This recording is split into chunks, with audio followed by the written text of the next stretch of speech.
To simplify radicals, what we want to do is pull out all perfect squares. So what we want to do is find perfect squares, and I use a factor tree to do this. So if I take 8 and I factor tree it down to 2 and 40 goes to 2 and 20, 20 goes to 2 and 10 goes to 2 and 5, I have a factor tree of 2 times 2 times 2 times 2 times 5. Now once you have it factored out, that's these, you're looking for pairs, and that's what the square root of 80 equals. So to do this problem, I'm looking for pairs of numbers. Every pair, one comes out. I call it the buddy system. So this pair of 2's, one of the 2's comes out of the radical. This pair of 2's, one of the 2's comes out of the radical. And what's left over is the radical 5. And if you simplify this one as 2 times 2, which is 4, radical 5, we have our simplified answer. Now multiplying radical square roots is simply multiplying what's inside the radical times what's inside the radical.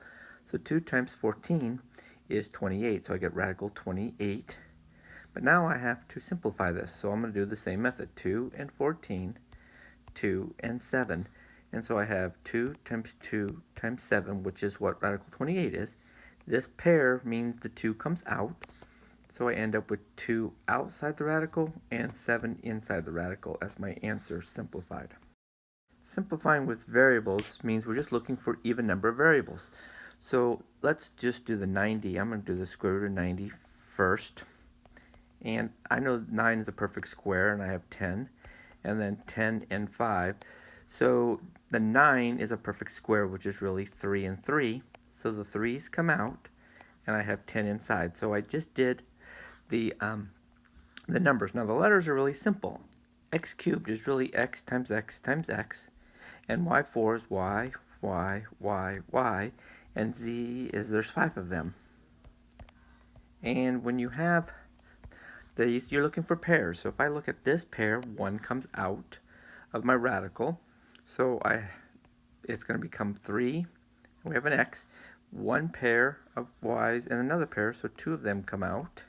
And we have 2 pairs of z's that also come out.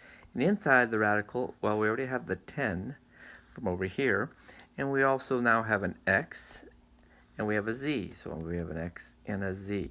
So anytime you have a pair or an even number, one of them comes out. In numbers, we do factor trace, so we're also looking for pairs of numbers. Rationalize the denominator simply means we can't have a radical in a denominator. So if we look at this problem, we have radical 35, and I'm going to separate it as radical 15. And so I've just separated my fraction, but I'm going to get rid of this radical. Well, to get rid of that, I'm going to multiply by that radical. So multiplying by it. This is really 1, so I'm not changing the value, but I'm multiplying by this radical to create a pair, which means it comes out of the radical now.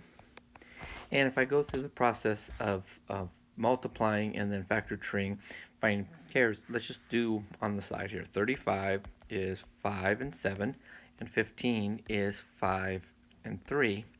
And so this pair of 5's would come out of the radical, and what's left over would be radical 21, or 7 times 3. So pairs come out, but no pairs stay in the radical.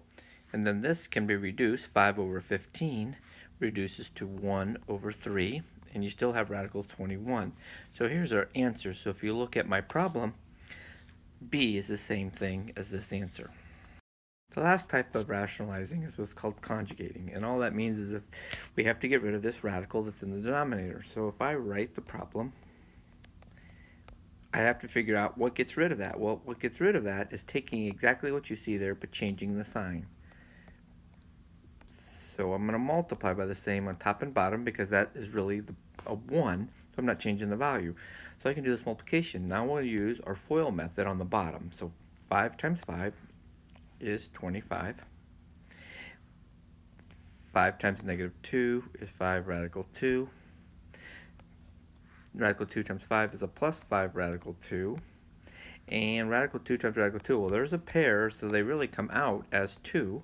So, and it's a negative, so it's a negative 2. There's my bottom. And if I do the distributive property, because I'm timesing, 3 times 5 is 15.